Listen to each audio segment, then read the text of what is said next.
Hey, what's up guys, this is Terabyte, and welcome back to Asagao Academy. So, we're in the cafeteria, which is apparently buzzing with students excited for the new year. The only people as nervous looking as I felt were the tables of skittish, wide-eyed first years. I stepped into line behind Mai, taking an empty plastic tray. We shuffled through, asking for helpings from sulky cafeteria workers when we passed something that looked good. With full trays, Mai led me straight to a table in the back with a few students, where a few students were already sitting. Mai sat down and I took a seat across from her. Hi, Mai, how was your break? It was good. I went to Italy and Spain. Dad fell off a ski jet and broke his ankle. It's better now, though. Oh. Well, that's nice. I expected to be introduced, but the girl turned back to her group of friends and Mai turned back to me. She began to assault her food with a fork and tell me in a practically minute-by-minute account about her fleeting romance last summer with a boy she met on the beach that didn't go further than a few salty kisses. I sat back and let Mai talk. For the first time since arriving on campus, I felt like I was finally able to breathe. I picked at my Brussels sprouts and studied Mai as she spoke. The more she talked, the more I began to notice small details about her. She had a high songbird voice. What? She was dynamic, her face twisting this way and that into exaggerated expressions as she spoke. She laughed often. She imitated people in wildly unflattering voices, seemingly unrelated to her actual opinion of them. But most notably, she talked. A lot. I didn't find this particularly annoying as she filled the silence, and she hardly ever asked questions that required my full attention. Just as Mai was rounding off a shockingly detailed account of the time she accidentally walked in on her friend's older brother in the act of changing, a flash of familiar green caught my eye. I glanced over. Hey, that's him! Huh? Who? I leaned across the table to whisper, just in case he could hear me through the ambient chatter of the lunchroom. The boy from the train, that's him. What? Jared. Yeah, with the weird green jacket and swoopy hair.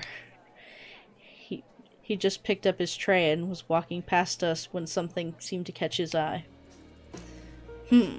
Oh, you. I looked at him, suddenly realizing he was talking to me.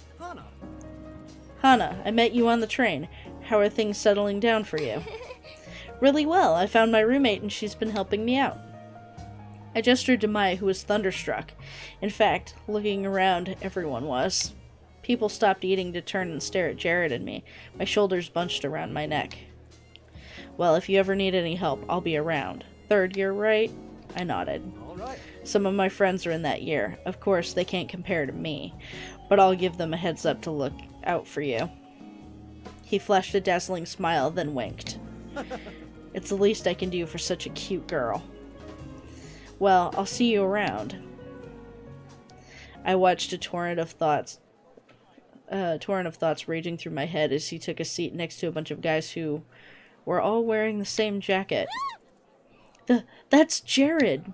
She tore her eyes away from him and looked at me. He's so cute. He's the most beautiful guy in school. Oh, Jared. I can't believe he just looked at me. I looked at Mai. Her cheeks were glowing in indecent pink.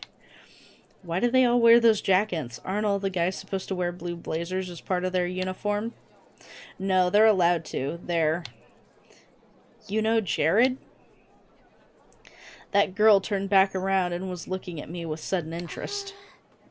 Did I know him? I only talked to him on the train for a few minutes, so not really. We weren't friends or anything.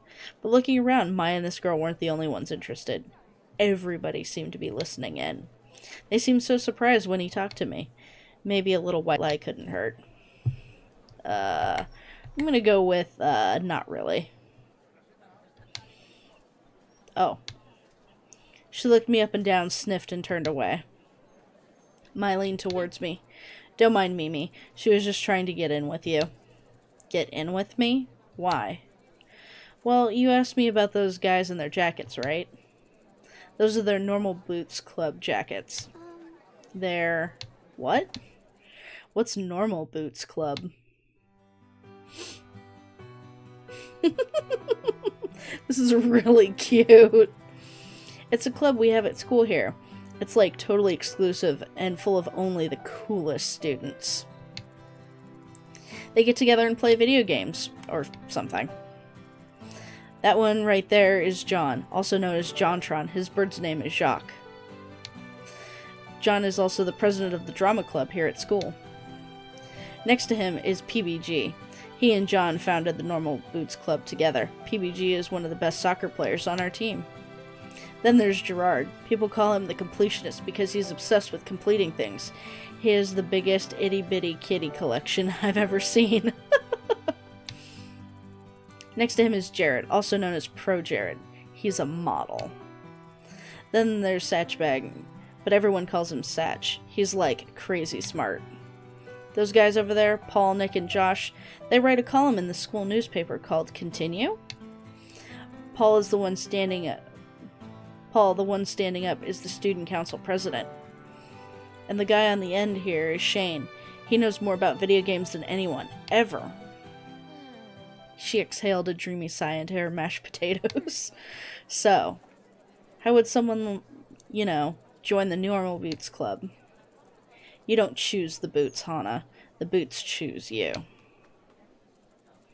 What does that even mean? You have to be presented with the boots to be in the club. And they're like super selective. What are the boots? The club has this boot statue. It's like one of their patches, but it's gold-plated. It's their mascot, I guess. They do this weird initiation ritual with it. Ritual? And they fill a room with candles and wear those totally creepy robes during initiation.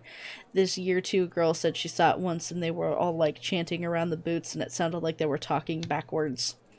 But I don't believe her. And even if it is true, I don't care if they're a cult because they're all really hot. Do they have a lot of friends? Yeah, tons of friends. I'd say they're the most popular kids in school. I mean, everyone in the school totally looks up to them. I bet they could get any girl in school, too. Or boy, for that matter. Hey, are you gonna eat your cake? I shook my head and pushed the plastic tray across the table to her. For the remainder of lunch, I listened to Mai talk about Jared through mouthfuls of half-dissolving frosting. Back at the dorm, I sorted through a pile of textbooks the school left for me. My radio was playing a poppy tune, equal parts music to static. Mai fervently scribbled in a notebook at her desk, hunched over it with a strikingly poor posture. Hey! Hey, Mai? She didn't bother to look up. Am I supposed to have a textbook for History 309? She shuffled through the papers on her desk before producing a thick textbook. A demure man in powdered wig frowned at me from the cover. Yeah, this one. I sighed. I don't have that one. The school must have missed it. Mai shrugged and set the textbook back in her pile. They have a bunch at the library. You can just check one out. Where's the library? Mai rifled through her notebook and wrote something down. She tore the page out and handed me a crudely drawn map. Oh. Okay, well, I'll be back in a little bit. Better to find out now than when you're actually in class. It took me at least 20 minutes to find the library. By the time I realized I was holding the map upside down, the sun was setting. The library is much larger than I expected, the walls lined from floor to ceiling with books of all sizes on rough wooden shelves. Intimidated, I headed for the front desk. A recognizably green and gray jacket was bent behind the counter. Normal boots. Briefly considered running away. Can I help you? Too late. Yeah. The schools forgot to give me one of my textbooks. I was told I could get it here. Which one is it? The History 309 textbook? He stepped from behind the counter and motioned for me to follow. We dodged between the aisles in a comfortable silence. He seemed friendly enough. I should say something. What was his name again? Shane? Gerard? John? No, not John. Satch.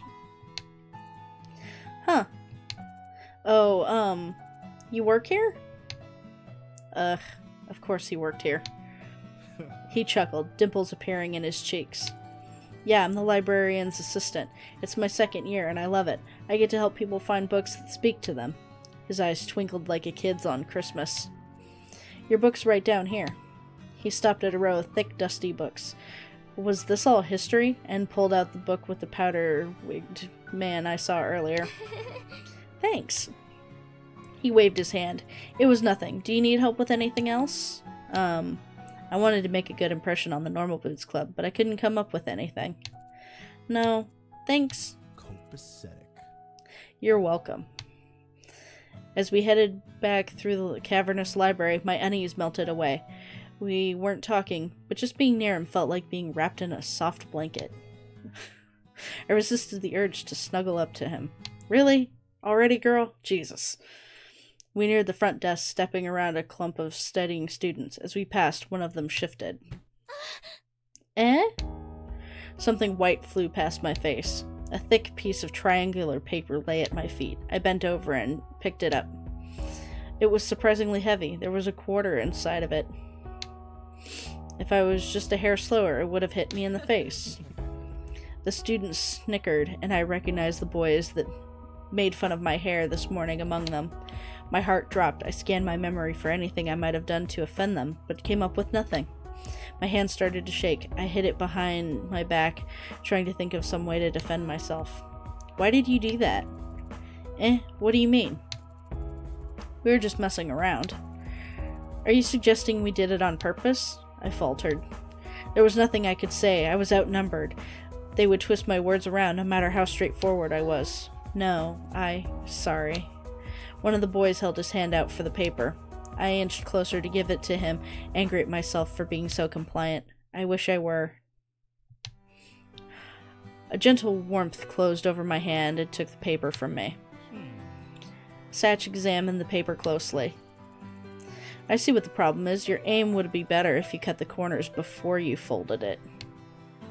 He placed the paper on the table, the boy looking at him in sheer awe. Be careful, though. You almost hit her, and that would have been awful. My hand began to sweat as panic shifted through me, afraid of the response, but... Geez, we're sorry. We'll be careful next time. Yeah, it was an accident. They apologized? Thanks. I appreciate it. He gave them a wide smile and continued off down the aisles. I followed closely behind, my legs weak. Don't tell me they stopped because of him, simply because I was with him? I wanted to thank him, but my heart was pounding so hard I knew my voice would shake. We reached the front counter, and he scanned the history book. My lips trembled as I willed myself to say something, anything, to thank him. He tilted his head to the side. What books do you like to read? Oh, fiction? He chuckled.